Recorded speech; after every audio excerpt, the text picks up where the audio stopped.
Naravno da svi želimo imati zdrave i kvalitetne biljke. Tražimo način da ih sačuvamo od oboljenja i štetnika, a prvo što u ovom procesu moramo znati jeste to da zdravlje za biljku počinje iz korijena.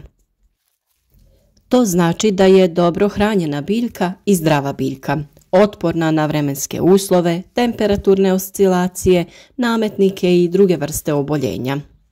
Tu nam se naravno nameće pitanje kako to pravilno i bez nekih umjetnih preparata dati biljkama ono što im je potrebno.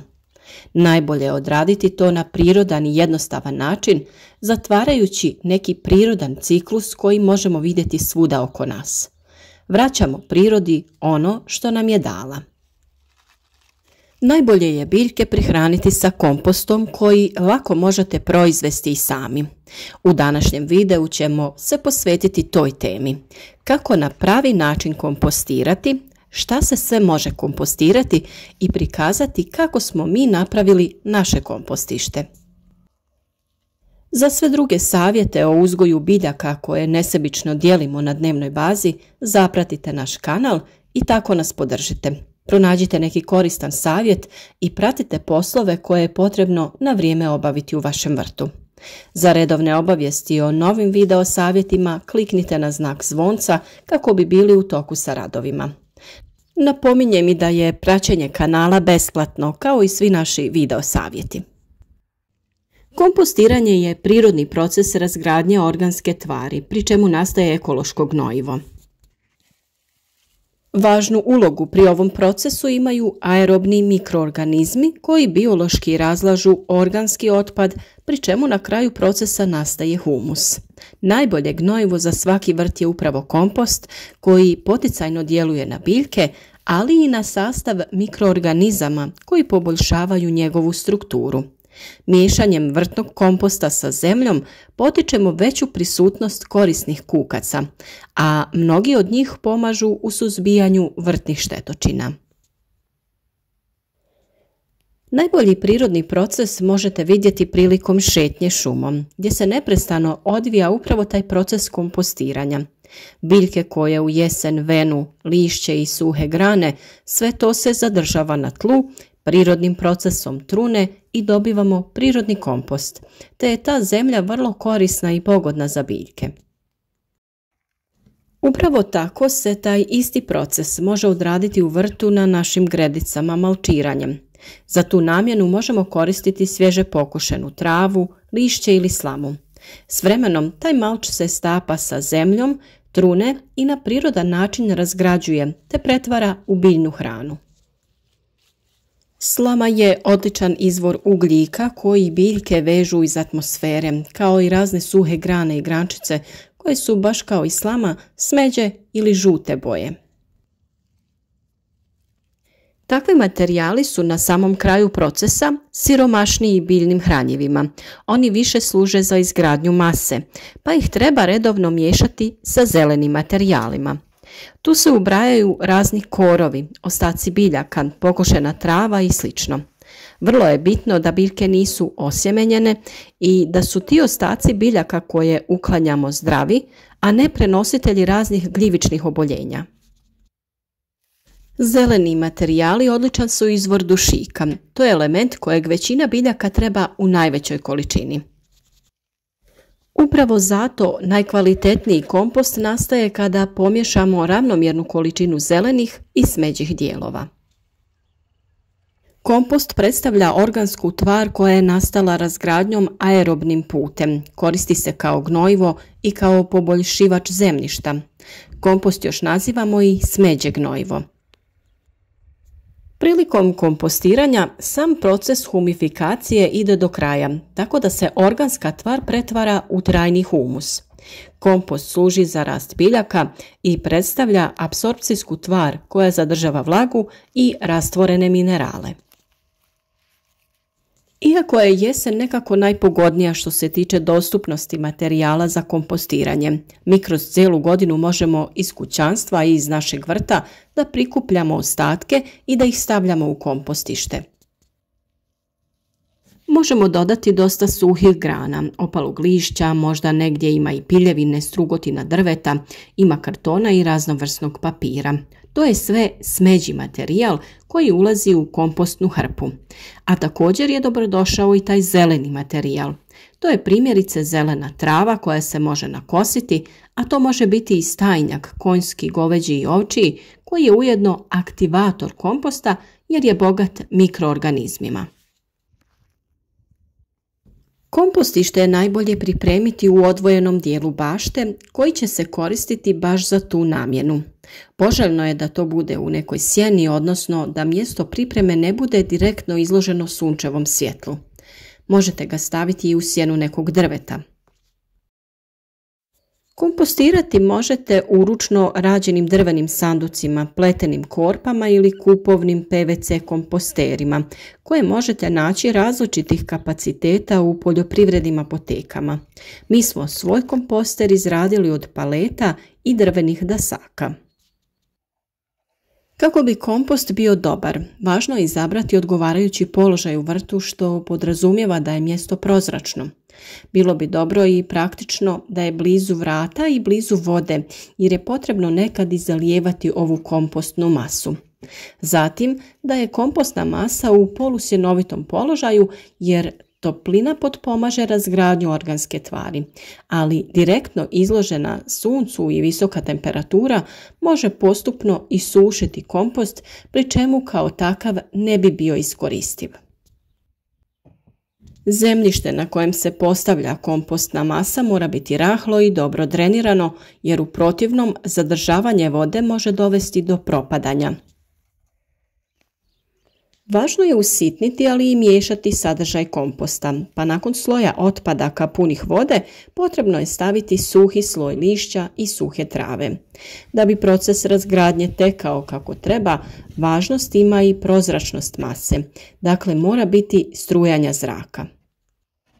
Veličinu kompostišta određujete potrebama vašeg vrta i prostoru koji imate dostupan. Mi smo koristili 4 palete pa smo dobili 3 odvojena odjeljka. Stranice smo zatvorili sa daskama koje smo postavili tako da imaju razmak od nekoliko centimetara kako bi kompost imao dotok zraka. Na površini za kompostiranje prvo se postavlja donji drenažni sloj u visini od 10 cm i on se sastoji obično od nekih grančica, stabljika suncokreta, kukuruzovine ili slame. Nakon toga naizmjenično ide sloj svježih i suhih organskih otpadaka. Na 2 do 3 mjesta možete dodati i sloj svježeg stajnjaka koji se dodaje u cilju ubrzavanja razgradnje, a kao zamjena za stajnjak mogu da posluže i odgovarajući preparati za kompostiranje koje na tržištu možete kupiti u tečnom ili granuliranom obliku. Na kompost bi kao završni sloj bilo dobro staviti list ili slamu kako bi ga štitila od isušivanja i čuvala vlagu. Ili možete napraviti pokrov od istog materijala od kojeg je i samo kompostište. Samo je bitno da ima protok zraka. Osnovni uslov adekvatnog kompostiranja i samog početka procesa razgradnje organske tvari su odgovarajuća vlažnost, temperatura i zrak. Pri visokoj temperaturi dolazi do isušivanja kompostne mase i kao takva ona nije upotrebljiva. Također previsoka vlažnost ili čak stagnacija vode nije preporučljiva jer dolazi do kvarenja i truljenja kompostne mase i ona također ni tada nije iskoristiva. Ako se pregrije, prva potrebna radnja je zalijevanje i preslagivanje. Ako je kompost previše vlažan, ako nije bio dobro pokriven, treba ga jednostavno rasturiti, to jest rastresti i pustiti da se malo posuši. U ovaj prvi odjeljak ide svježa materija koja se tu postepeno razgrađuje. Kada se uoči da je krenuo proces kompostiranja, potrebno je miješati kompost kako bi se proces bolje odvijao. To se radi svako 15 do 20 dana, a najmanje jednom mjesečno. Tako se prozračuje i kontrolira stanje. Otprilike na polovini procesa prilikom miješanja premještamo masu u drugi odjeljak gdje se kompostiranje nastavlja. Time oslobađamo prostor u prvom odjeljku kako bi stavljali novi materijal za kompostiranje. Kada je masa u drugom odjeljku gotova sa procesom, prebacujemo je u treći odjeljak gdje je gotovi kompost koji možemo po potrebi koristiti u vrtu. I na taj način uvijek imamo dostupnu određenu količinu za prihranu biljaka, a u prva dva odjeljka imamo mase u različitim stadijima koje se razgrađuju. Kvalitetan kompost, bez obzira na koji način se priprema, mora imati odgovarajući odnos ugljika jer je on izvor energije i dušika ili azota koji je osnovni element ishrane biljaka. Materije bogate dušikom su trave, leguminoze, ostaci voća, povrća, a takozvane tamne ili suhe materije bogate ugljikom su klipi stabljika kukuruza, stabljike suncokreta, slama, sjeno, strugotine od drveta, suhe grane, lišće i sl.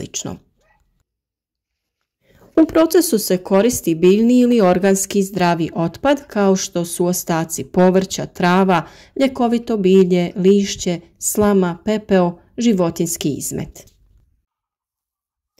U kompostirani materijal se nikako ne dodaju inertne tvari kao što su kamen, plastika, metal, guma, osjemenjeni korovi, bolesne biljke i one tretirane pesticidima. Također ne stavljaju se ostaci kuhane hrane, masti, ulja, niti ikakve kemikalije, boje, lijekovi i sl. Kompost je spreman za korištenje nakon 3 do 12 mjeseci odležavanja. Sve to zavisi o strukturi materijala kao i od vanjskih faktora koji utječu na brzinu razgradnje. Ovdje vidite kako jednostavno napraviti mobilnu stranicu koju ćete moći skidati kada trebate raditi prozračivanje i premještanje komposta. Lako se skida i montira kako bi imali lakši pristup, a da kompostište ipak bude čvrsto i stabilno. Kada uočimo da je kompostna masa potpuno razgrađena i rastresita, kada ima miris šumske zemlje te je tamno smeđe do crne boje, smatra se da je kompost zreo i spreman za upotrebu. Ako kompost ima svjetliju boju, još je neprijatnog mirisa i ako kompostna masa nije potpuno razgrađena, kompost tada nije zreo. Preporučuje se kompost prije upotrebe prosijati kako bi bili odstranjeni dijelovi koji se još uvijek nisu razgradili. Sam proces kompostiranja možete odraditi u manjim posudama, pa čak i na balkonu za vaše balkonsko i sobno bilje, koristeći ostatke iz kuhinje i eventualno nešto što možete skupiti u prirodi. Kompost pripremljen na ovaj način može se koristiti kao organsko hranjivo u količini od 5 do 10 kg po kvadratnom metru. Često se od komposta sa dodatkom treseta i pjeskovitog zemljišta pripremaju zemljišne smjese kao na primjer za uzgoj povrća u zaštićenom prostoru. Iskoristite i vi ono što vam je priroda dala. Napravite prirodni kompost, prihranite vaše biljke, osigurajte im potrebne nutrijente, neka budu zdrave, jake i plodonosne. Ukoliko vam je ovaj video bio od koristi, bilo bi nam drago da ga podijelite sa vašim prijateljima na društvenim mrežama kako bi i drugi ljudi saznali koji je to pravilan način kompostiranja. Ako vam se video sviđa, ostavite like, a naravno zapratite naš kanal kako bi slijedili naše savjete za još jednu uspješnu sezonu vrtlarenja.